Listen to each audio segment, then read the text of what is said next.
농협 전산망 장애 나흘째인 오늘도 복구가 완료되지 않으면서 고객 불편이 계속됐습니다. 검찰은 내부자 소행 등 모든 가능성을 놓고 수사를 벌이고 있습니다. 식량난 속에 북한 주민이 목숨을 건 밀무역에 나서는 장면을 KBS가 단독 입수했습니다. 먹을거리를 찾아 헤매는 어린 꽃제비 소년들의 모습도 담겼습니다.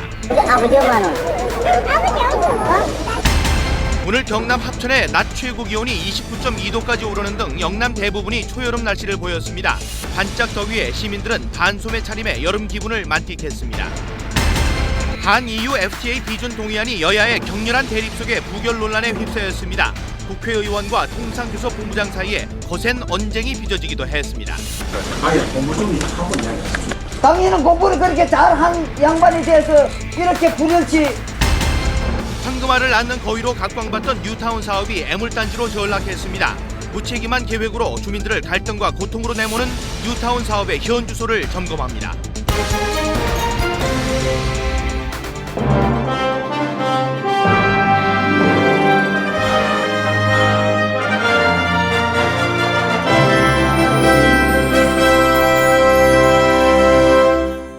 안녕하십니까.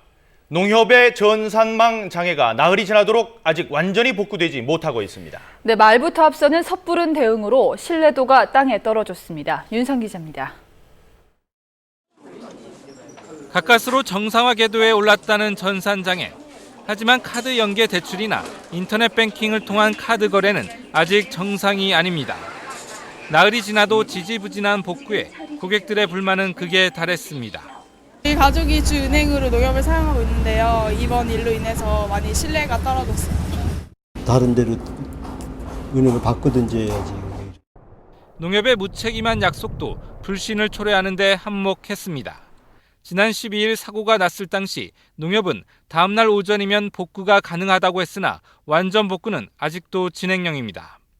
자동화 기기와 인터넷 뱅킹도 13일 밤에는 재개가 가능하다고 했으나 그 다음 날 새벽에야 겨우 이뤄졌습니다.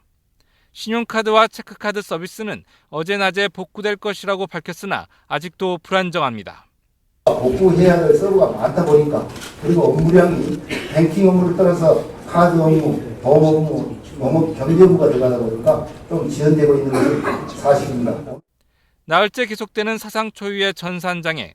금융기관으로서 농협의 신뢰도는 떨어질 대로 떨어졌습니다. KBS 뉴스 윤상입니다. 농협 전산망 사태는 허술한 관리와 형편없는 보안 인식 때문에 일어났습니다. 문제는 다른 금융기관들도 50보 100보라는 겁니다. 금감원이 모든 금융기관을 대상으로 보안 상태에 대한 강도 높은 실태 조사에 착수했습니다. 이어서 박예원 기자입니다. 이번 사태의 가장 큰 문제는 관리 부실입니다. 농협 안에서도 보안 최고 권한을 가진 사람만 내릴 수 있는 파일 삭제 명령이 협력사 직원의 노트북에서 실행됐습니다. 그런데도 농협은 그 권한을 누가 어떻게 행사했는지 아직도 모릅니다. 파일 삭제 명령은 최고의 명령입니다. 그 부분에 대해서는 어떻게 그 부분에 권한을 획득했는지 그런 부분들도 지금 조사기관에서 조사를 하고 있는 부분이기 때문에 얼마든지 외부 반출이 가능한 노트북이 서버 수백 대를 관리한 것도 문제입니다. 저희들도 황당합니다. 이런 일이 정말 생길수도 안 되고 생길 수도 없는 그러한 일이라 저희들 생각합니다. 문제는 이 같은 일이 다른 금융기관에서도 벌어질 수 있다는 겁니다. 18개 시중은행의 정보 보안 인력은 모두 121명. 한 곳당 7명도 안 되는데 그나마 80%는 외주업체 사람입니다. 정보보안 관련 예산도 지난해보다 오히려 줄었습니다. 내부 통제, 위기관리 시스템과 같은 어떤 관리 부분, 이것은 은행권에서 직접 관장해야 된다고 생각합니다. 사태가 확산되자 금융위원회는 모든 금융사를 상대로 보안 점검을 위한 서면 조사에 들어갔고 한국은행도 농협에 대한 공동검사에 착수하기로 했습니다. KBS 뉴스 박예원입니다. 전산망 사고로 인한 각종 피해에 대해 농협이 즉각 보상하겠다고 약속을 했었죠. 그러나 금전적으로 피해를 입은 사실이 명확하게 입증돼야 한다는 전제가 붙어 있어서 앞으로 많은 논란이 있을 것으로 보입니다. 박중석 기자가 보도합니다. 농협의 전산장애는 법원 업무도 차질을 빚게 했습니다. 한 법원에선 지난 12일부터 다음 날 오전까지 공탁금과 보관금 인출이 중단됐습니다. 연체 이자를 물게 돼 신용 등급이 떨어졌다는 호소에서부터 제때 월급을 받지 못한 경우도 많습니다. 오늘 써야 하는 돈은 있고, 근데 이제 할 수가 없는 거, 이제 그런 부분에 있어서 좀 많이 답답하고. 오늘까지 농협에 접수된 민원 건수는 20만 건 남짓. 대부분 전산망 사고로 피해를 봤다는 내용입니다. 오늘 전화 온 게 대부분 다 전산장애로 인한 그 민원이죠? 네, 그렇습니다. 오늘 저희 쪽으로도 계속적으로 좀 민원이 접수되고 있는데요. 대부분 다 전산장애 관련해서. 농협은 명확하게 금전적인 피해가 입증되는 경우 즉각 보상하겠다는 입장입니다. 이번 달까지 모든 고객에 대해 수수료도 받지 않겠다고 밝혔습니다. 그러나 피해 산출이 어려운 불편함이나 정신적인 고통 등에 대해서는 명확한 보상 기준이 없는 상태입니다. 정신적인 피해에 대해서는 구체적으로 케이스 바이 케이스가 되기 때문에 그걸 어떻게 하겠다는 얘기를 구체로 얘기하기는 솔직히 어렵습니다. 이런 가운데 금융소비자연맹은 피해 사례를 접수해 집단소송을 추진하겠다고 밝혀 향후 보상을 둘러싸고 논란이 불가피할 전망입니다. KBS 뉴스 박중석입니다. 이어서 수사 속보입니다. 검찰은 파일을 삭제하라는 명령을 내리는 데 사용된 노트북과 전산센터 내부 CCTV 화면을 확보해서 분석하고 있습니다. 아직까지 내부자에 의한 범행이나 외부 해킹 등 모든 가능성이 열려 있는 상황입니다. 김건우 기자입니다. 검찰이 먼저 확보한 것은 전산센터 직원의 노트북입니다. 전산센터에 있던 문제의 노트북을 통해 서버들의 삭제 명령이 내려졌기 때문입니다. 검찰은 노트북의 전산망 접속 기록 가운데 특정 시간대 기록이 수시로 삭제된 점을 주목하고 있습니다. 한 번 접속해서 단박에 털어먹고 나갈 생각인 해커들 경우에는 그렇게 안 하겠지. 지속적으로 꾸준히 지웠다면은. 또 서버의 파일을 삭제하려면 소수 직원에게만 주어지는 접속 권한이 필요합니다. 검찰은 따라서 내부자나 협력업체 직원의 소행일 가능성을 살펴보고 있습니다. 이를 위해 전산센터 내부 CCTV 화면과 출입 기록, 관련 직원 20여 명의 통화 기록 등을 분석하고 있습니다. 또한 전산센터 간부 등 4-5명도 불러 피해 상황 등을 조사했습니다. 외부 해커에 의한 공격이나 내부 직원과 해커가 공모했을 가능성도 있습니다. 문제의 노트북을 좀비 PC로 활용해 공격할 수도 있기 때문입니다. 인체 그 부분에 대해서는 언급을 할 것입니다. 수사 결과에 따라서 발표하는 걸로 했어요. 왜냐하면 명확치 않은 사실을 한 거는 그거는 잘못될 수도 있기 때문에. 검찰은 다음 주 초부터 사건에 직접 연루된 전산실 직원과 협력업체 직원들을 소환 조사할 방침입니다. KBS 뉴스 김건우입니다. 오늘은 김일성 주석의 99번째 생일로 북한에서는 최대 명절로 치는 이른바 태양절입니다. 남쪽에서는 대북 단체들이 북한의 3대 세습을 비난하는 전단을 날렸습니다. 김종수 기자의 보도입니다. 명절인 태양절이 김일성 주석 99번째 생일인 이른바 태양절. 북한 주민들은 동상참배나 충성맹세로 하루를 시작합니다. 거리에서도 방송에서도 김일성을 우상화하는 구호와 상징물이 넘칩니다.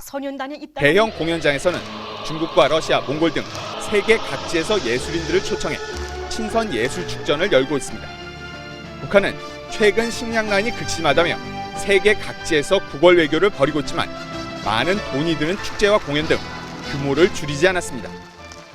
임진각에서는 대북전단 보내기 국민연합 등 20여 개 단체들이 김일성 주석 생일에 맞춰 북한 정권을 비판하는 전단 30만 장을 날려보냈습니다. 우리 대한민국 국민 한강을 물을 마시고 산 사람들이 어떻게 김일성을 민족의 태양이라고 찬양할 수 있어요? 이어 같은 장소에서 북한해에 숨진 희생자와 남북자 등을 기리는 위령제가 올려졌습니다. 일부 보수단체가 전단 날리기 대신에 인근 주민과 상인들에게 합동 행사를 제안해 성사됐습니다. 이것을 연계해서 우리 임진각 여기 망배단 앞에서 평화의 종을 울릴 수 있는 대북전단 세포를 놓고 일부 진보단체와 보수단체 사이에 실랑이가 벌어지기도 했으나 충돌은 없었습니다. KBS 뉴스 김종수입니다. 갈수록 어려워지는 북한의 실상을 생생하게 보여주는 화면을 저희 KBS가 단독 입수했습니다. 먹을거리를 찾아 장마당을 헤매는 꽃제비들과 목숨을 건 밀무역 장면까지 담겨 있습니다. 소현정 기자가 보도합니다. 압록강을 사이에 두고 북한 양강도와 맞닿은 중국 국경지대. 남녀 2명이 나룻배로 물건을 든 상자를 옮겨 실습니다. 잠시 뒤 강을 건너는 나룻배. 강가에 나온 북한 주민이 가져온 마대자루 2개를 배에 싣고 다시 강을 건너옵니다. 강가에 있는 북한 군인들이 이 장면을 보고 있지만 모른 채 합니다. 북한 군인의 묵인 속에 중국산 물건과 북한산 버섯을 물물 교환하는 밀무역이 이루어진 것입니다. 난 지금 밀살라 같이 나왔다. 버섯이 살라나. 사온 버섯이 마음에 들지 않자 휴대전화로 북한에 전화를 걸어 따지기도 합니다. 이 버섯이 나쁘다고요. 웃기도 많이 작은 노란노란 그 뭐지 괜찮다 노란 거. 함경북도 청진의 장마당, 곡시계, 연탄, 그리고 우리의 60, 70년대를 연상시키는 구두닦이들도 보입니다. 수레 옆에 앉아 요기를 때우는 여성, 이른바 꽃제비로 보이는 남자 어린이가 서성거리고 있습니다. 비슷한 처지의 어린이들이 누군가로부터 먹을거리를 얻자 허겁지겁 입에 털어넣습니다. 아버지 엄마는? 화폐개혁이 실패한 이후 출렁이는 물가 탓에 선뜻 물건을 사지 못하는 북한 주민들. 얼마요? 비싸지 뭐. 비싸진 일이란 책임다 언제까지 1,700 배급제가 붕괴된 뒤 밀무역과 장마당마저 막을 경우 주민 경제가 마비될 것이라는 게 북한을 왕래하는 무역상들의 증언입니다. KBS 뉴스 소연정입니다. 북한 미사일 위협에 대응하기 위해서 한미 두 나라가 공동 협의를 시작했습니다. 하지만 미국이 추진 중인 미사일 방어 계획에 참가하는 것은 아니다. 우리 정부는 선을 그었습니다. 김기현 기자입니다. 한국 국방연구원과 미 국방부 관계자들이 지난 13일부터 이틀 동안 워싱턴에서 만났습니다. 지난해 9월 양국이 체결했던 약정서에 따라 한국형 미사일 방어 체계를 확립하기 위한 기술과 전략 등을 함께 논의하기 위해서였습니다. 북한이 스커드나 노동 등 단거리 미사일을 발사했을 경우 짧은 시간 안에 이를 탐지해 패트리어트 미사일 등으로 요격하는 게 목표입니다. 한반도는 산악지형인데다 미사일 도달거리가 비교적 짧아 지면에서 가까운 하층 방어 체계를 갖추는 데 초점이 맞춰졌습니다. 정부는 이 같은 논의 결과를 바탕으로 조만간 한미 국방당국 간 공식 협의를 시작할 예정입니다. 다만 정부는 미국이 본토 방어를 위해 추진 중인 장거리 미사일 방어 계획과는 다른 성격이라고 설명했습니다. 한국을 방어하기 위한 것으로서 미국의 탄도미사일 방어 체계인 BMD와는 차이가 있습니다. 한미 간 BMD 협력에 관해 공식적으로 논의된 바 없습니다. 정부는 미국의 지속적인 참여 요구에도 불구하고 장거리 미사일 방어 계획 불참 입장을 고수하고 있습니다. 중국과 러시아 등 주변 국가의 관계를 고려한 조치로 풀이됩니다. KBS 뉴스 김기현입니다. 우리나라가 아프가니스탄에 앞으로 5년 동안 5억 달러를 지원하기로 했습니다.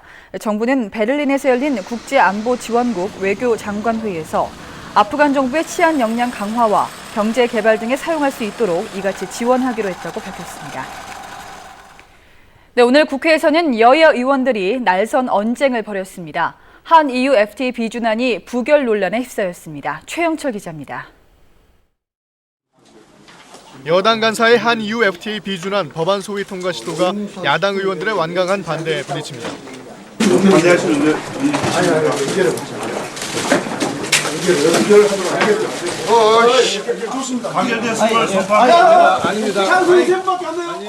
이 상황에서 여당인 한나라당의 홍정욱 의원이 표결에서 기권하면서 논란에 불을 붙였습니다. 저는 기권합니다. 기권인데 무슨 짜증이라고요? 의원들 간 실랑이는 통상교섭본부장과의 날선 언쟁까지 나왔습니다. 그따위 태도를 가지고 있으니까 국회를 못 하는 거야. 어디다 이걸 어디 그따위 소리를 하고 있어. 결국 전체 소위위원 6명 가운데 찬성 3명, 반대 2명, 기권 1명으로 한EU FTA 비준안은 일단 무결됐습니다. 이후 열린 외교통상통일위원회 전체 회의에서도 여야 의원들의 공방은 계속됐습니다. 제가 하는 의사 진행 행위를 다른 의원들이 방해를 했습니다. 잠깐만요. 이 표결 절차가 저는 원천 무효다는 것을 말씀드리려고 그런 겁니다. 알겠습니다. 왜 그러냐면 찬반의 투표를 하도록 돼 있는데 그런 절차를 밟지도 않았고.